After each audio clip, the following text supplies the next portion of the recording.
안녕하세요. 시니어 달빛 방송 70세 음악다방 DJ 티처윤입니다. 오늘 이야기는 제가 평생 잊을 수 없는 이야기입니다. 13년 전 집을 떠났던 고양이 한 마리가 할머니가 돌아가시기 딱 사흘 전에 다시 집으로 돌아왔습니다. 그것도 늙고 지친 몸으로 조용히 할머니 침대 옆에 누운 채로요. 여러분은 이 일을 우연이라고 생각하시나요? 아니면 마지막 약속이라고 생각하시나요? 사실 이 고양이는 할머니가 생전에 마지막으로 남긴 말의 주인공이었습니다. 지금부터 그 이야기를 들려드리겠습니다. 이 이야기는 제 이웃 할머니에게 일어난 일입니다. 할머니는 오래전부터 혼자 사셨습니다. 자식들은 모두 도시로 나가고 명절에나 한 번 얼굴을 비추는 정도였죠. 할머니 집은 시골 마을 끝자락에 있는 오래된 기와집이었습니다. 마당 한가운데 커다란 느티나무가 있고 그 아래에 작은 텃밭이 있었습니다. 할머니는 그 텃밭에서 상추와 고추를 키우시며 지내셨죠. 15년 전 할머니가 65이 되던 해였습니다. 장마철 어느 날 집 앞 처마 밑에서 젖은 새끼 고양이 한 마리가 덜덜 떨고 있었습니다. 털은 흠뻑 젖고 꼬리는 축 늘어져서 비참한 모습이었습니다.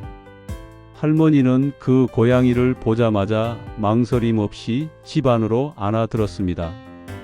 오래된 수건으로 조심스럽게 털을 말려주시고 부엌에서 우유를 데워주셨습니다. 고양이는 처음엔 겁을 내서 도망치려 했지만 할머니의 따뜻한 손길에 점점 안정을 찾았습니다. 고양이 등을 보니 나비 모양 얼룩이 있었습니다. 할머니는 빙그레 웃으시며 이름을 지어주셨습니다. 이제부터 너 이름은 나비다. 나랑 같이 살자. 그날 이후 할머니와 나비는 진짜 가족이 되었습니다. 할머니가 아침에 텃밭에 나가면 나비도 꼬리를 흔들며 따라갔습니다. 고추밭 사이사이에서 장난치고 할머니 발밑에 몸을 비비며 좋아했습니다. 할머니가 빨래를 넣을 때는 빨랫줄 아래에 앉아서 꼬리를 흔들며 지켜봤고 저녁에 마당에서 빨래를 걷어들이면 나비가 먼저 방으로 들어가 기다렸습니다. 할머니가 저녁밥을 먹을 때는 무릎 위에 올라와 조용히 웅크리고 앉았습니다. 할머니가 TV를 켜면 어김없이 무릎에 머리를 기대고 잠들었죠. 할머니는 나비의 부드러운 털을 쓰다듬으며 혼자 중얼거리곤 하셨습니다. 나비야, 너만 있으면 할미는 외롭지 않아. 그렇게 12년이라는 세월이 흘렀습니다. 나비도 이제 늙어서 털은 희끗희끗해졌고 움직임도 느려졌습니다. 할머니도 허리가 더 굽고 걸음이 느려지셨습니다. 그런데 나비가 12살이 되던 어느 봄날 아침에 보이던 나비가 그날 저녁 어디에서도 보이지 않았습니다. 나비야, 나비야. 할머니는 손전등을 들고 동네 골목을 샅샅이 찾아다니셨습니다. 마당 울타리를 뒤지고 텃밭 아래도 뒤졌습니다. 심지어 마을 어귀까지 걸어가서 길고양이들을 보며 물어보기까지 하셨습니다. 전단지도 붙이고 이웃들에게도 부탁했지만 나비는 끝내 나타나지 않았습니다. 할머니는 매일 현관 앞에 밥그릇을 놓아 두셨습니다. 문을 살짝 열어놓은 채 밤마다 작은 소리로 불렀습니다. 나비야, 어디 있니? 할미가 여기 있다. 돌아와라. 1년이 지나고 2년이 지나고 3년이 지나도 나비는 돌아오지 않았습니다. 할머니의 머리카락은 완전히 희끗해졌고 눈과 주름은 더 깊어졌습니다. 하지만 현관 앞 밥그릇은 여전히 매일 채워졌습니다. 결국 13년이라는 시간이 흘렀습니다. 할머니는 이제 87이 되셨고 건강이 많이 나빠지셨습니다. 병원에서는 조심스럽게 시한부 이야기도 꺼냈습니다. 그런데 3주 전 어느 저녁이었습니다. 할머니 집 현관 앞에서 고양이 울음소리가 들렸습니다. 야옹야옹. 문을 열고 나가보니 늙고 야윈 고양이 한 마리가 문 앞에 조용히 앉아 있었습니다. 털은 엉켜 있고 다리는 살짝 절뚝거리고 한쪽 눈은 뿌옇게 흐려져 있었습니다.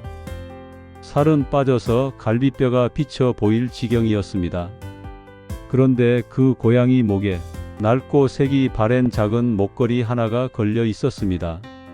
실이 거의 끊어질 듯 해졌지만 모양만큼은 제가 낯설지 않았습니다. 제 심장이 멈추는 줄 알았습니다. 그건 13년 전 할머니가 나비에게 처음 채워줬던 바로 그 목걸이였기 때문입니다. 작은 금속 태그에 희미하게 새겨진 나비라는 글씨까지 그대로였습니다. 저는 급히 방 안으로 뛰어 들어갔습니다. 할머니, 나비예요. 나비가 돌아왔어요. 침대에 누워 계시던 할머니가 천천히 몸을 일으키셨습니다. 문 앞에 서 있는 고양이를 보시더니 순간 얼굴이 굳다가 이내 눈물이 주르르 흘러내리기 시작했습니다. 나비야, 내가 정말 나비니? 늙은 고양이는 낯선 사람들 사이를 조심스레 지나 할머니에게 천천히 다가가더니 아무 말 없이 할머니 무릎에 머리를 비벼댔습니다. 할머니의 떨리는 손이 나비의 등을 천천히 쓰다듬었습니다. 13년 만의 재회였습니다. 지금까지는 13년 만에 돌아온 나비와 할머니의 눈물의 재회였습니다. 이제 잠시 그 기다림의 끝과 다시 만난 기쁨을 제가 쉴 때 만든 한 곡의 노래를 들어보시겠습니다. 눈을 감고 여러분 마음속의 기다림의 끝 순간을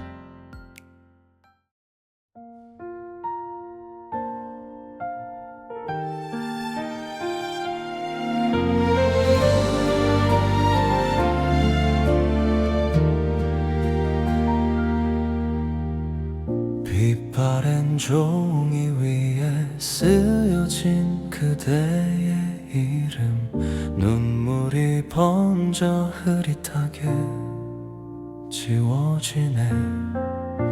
이 세상 끝까지 전하지 못한 내 진심을 나는 홀로 이 마지막 편지에 담아두네.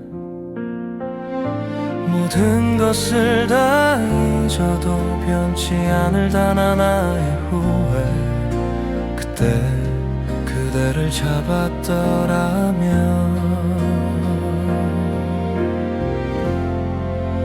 마지막 편지, 영원히 닿지 못할 그리움의 노래, 감미로운 목소리로 나의 슬픔을 숨기네.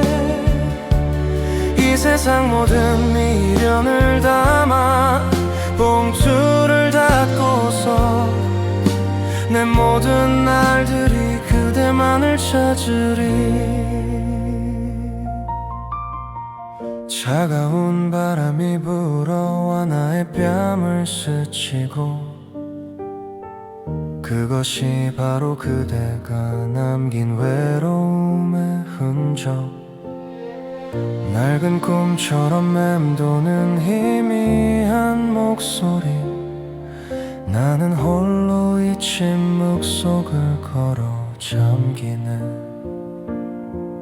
가장 절실했던 순간에 그 눈빛 그대로 내 마음속엔 영원히 시간이 멈춰있네. 모든 것을 다 잊어도 변치 않을 단 하나의 후회, 그때 그대를 잡았더라면. 마지막 편지, 영원히 닿지 못할 그리움의 노래, 감미로운 목소리로 나의 슬픔을 숨기네.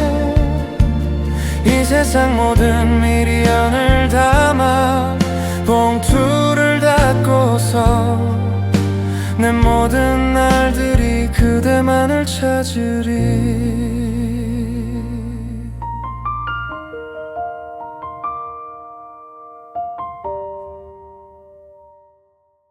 노래 잘 들으셨습니까? 사연 이어가겠습니다. 그날 이후 나비는 할머니 곁을 떠나지 않았습니다. 침대 옆 바닥에 자리를 잡고 앉아서 할머니 손을 할아주고 할머니가 잠들면 옆에 바짝 붙어 함께 자고 할머니가 깨어나면 조용히 울어 저에게 알려주었습니다. 마치 이제 내가 왔으니 걱정 말라고 말하는 것 같았습니다. 할머니는 나비를 보며 희미하게 웃으셨습니다. 나비야, 늦게 왔지만 고맙다. 3일이 지났습니다. 할머니의 숨소리는 점점 가빠지고 의식도 흐려지기 시작했습니다. 나비는 여전히 침대 옆에서 할머니를 지켜보고 있었습니다. 13년 동안 나비가 나를 찾고 있었던 거야. 집으로 돌아오는 길을 계속 찾고 있었던 거야. 이제야 찾아왔네. 나랑 마지막 인사하러.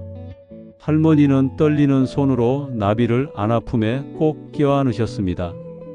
나비도 할머니 품에 머리를 파묻었습니다. 그날 밤 할머니는 나비를 품에 안은 채 조용히 숨을 거두셨습니다. 나비는 할머니가 눈을 감은 뒤에도 한참 동안 그 품을 떠나지 않았습니다. 가슴에 머리를 파묻고 아주 작은 소리로 몇 번 울기만 했습니다. 장례를 치른 다음 날 나비는 밥그릇 앞에도 나오지 않았습니다. 할머니가 누우셨던 방바닥 위에 조용히 엎드려 있었습니다. 털은 더 헝클어졌고 숨소리도 가늘었습니다. 그리고 어느 순간 마치 잠든 것처럼 조용히 숨을 멈추었습니다. 할머니를 따라 13년 만에 돌아와 딱 사흘을 함께 보내고 마지막까지 곁을 지키다가 함께 떠난 것입니다. 여러분, 이게 단순한 우연처럼 느껴지시나요? 아니면 오래된 약속을 지키러 온 나비의 마지막 방문처럼 느껴지시나요? 동물은 말이 없지만 약속을 지키는 존재라고 믿고 싶습니다. 나비는 13년 동안 집으로 돌아가는 길을 잊지 않았고 할머니가 혼자 떠나지 않도록 마지막까지 곁을 지켜준 것 같았습니다. 이 이야기를 들으시고 떠오르는 반려동물의 기억이 있다면 댓글로 함께 나눠주시면 좋겠습니다. 사연과 한 곡이 함께 담긴 시니어 달빛 방송 롱폼 영상에서 계속 들려드리겠습니다. 끝까지 함께 듣고 싶으시다면 좋아요와 구독 정중히 부탁드립니다. 시니어 달빛 방송 70세 음악다방 DJ 티처윤이었습니다. 감사합니다.